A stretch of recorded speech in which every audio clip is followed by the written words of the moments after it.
এই বছর 23শে জানুয়ারি এবং সরস্বতী পুজো একদিনই পড়েছে, তো শোভাযাত্রা না এমনিতে জয় হিন্দ।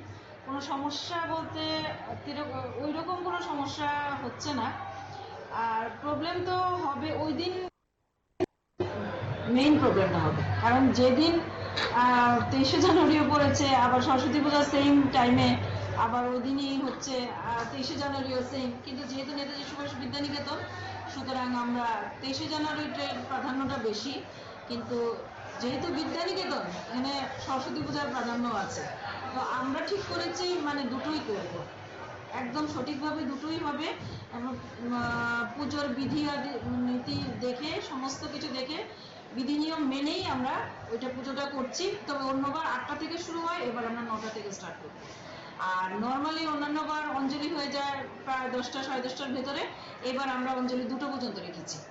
কারণ শোভাযাত্রাটা সেমই চলবে, আর শোভাযাত্রা আমাদের সেমই চলবে, এটার মধ্যে আমরা কোনো পরিবর্তন সেরকম আনিনি। স্টুডেন্ট ভীষণ ইন্টারেস্টেড, যদিও সরস্বতী পূজা আমরা ভেবেছিলাম তাদের তরফ থেকে আপত্তি আসবে কিনা, তারা প্রসেশন করতে চায়, নেতাজি বার্থডে করতে চায়, এবং এই ক্ষেত্রে আমাদের শিক্ষক শিক্ষিকাদেরও যথেষ্ট উদ্যম আমি লক্ষ্য করেছি। তারাও বিভিন্ন আইটেম নিয়ে নেমেছে, এক একজন এক এক রকমভাবে প্রস্তুতি নিচ্ছে, এবং এটারই আপনারা দেখতেই পাচ্ছেন যে মাঠের মধ্যে প্রিপারেশন চলছে, কীভাবে রিহার্সাল হচ্ছে, কিভাবে তারা কি করবে না করবে, ড্রেস টেস ম্যাক্সিমাম হয়ে গেছে। হ্যাঁ, ওই রকমভাবে এখন ঠিক ওই দিনেই বোঝা যাবে যে এটা চাপটা কীরকম আসবে। এখন থেকে তো মোটামুটি চলছে। আর আমাদের তো নর্মালি ক্যান্ডিডেট যে সমস্ত স্টুডেন্টরা, যেমন মেয়েরা শঙ্খবাহিনী হয়, আর এদিকে ছোট ক্লাস আর কি, মানে 10টা, আর 12-এর ক্ষেত্রে মেয়েরা হয় ভলেন্টিয়ার, ছেলেরাও হয় ভলেন্টিয়ার।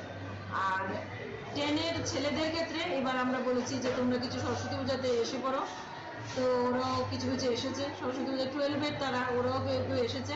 তো আমাদের একটু ঘাটতি ভলেন্টিয়ারের ক্ষেত্রে একটু দেখা দিয়েছে, তো সেটা আমরা কি করে ম্যানেজ করব, আমরা ওই নিয়েও কথাবার্তা বলেছি, মোটামুটি ম্যানেজ হয়ে গেছে। এখন প্রস্তুতি চলছে ওই রকমই সবাই করে। আর সত্যি কথা বলতে যেটা আর কি, না বললেই না হয়, আমাদের এক্স স্টুডেন্টেরও তো এখানে ভীষণ ইন্টারেস্ট। ওরাও আসে, আমাদের বলে যে দিদিমণি বলেন যদি কোনো হেল্প লাগে বা কিছু লাগে আমরা আছি, কিছু বলবেন, এরকম। তো ওরাও আসে, ওরাও হেল্প করতে চায়।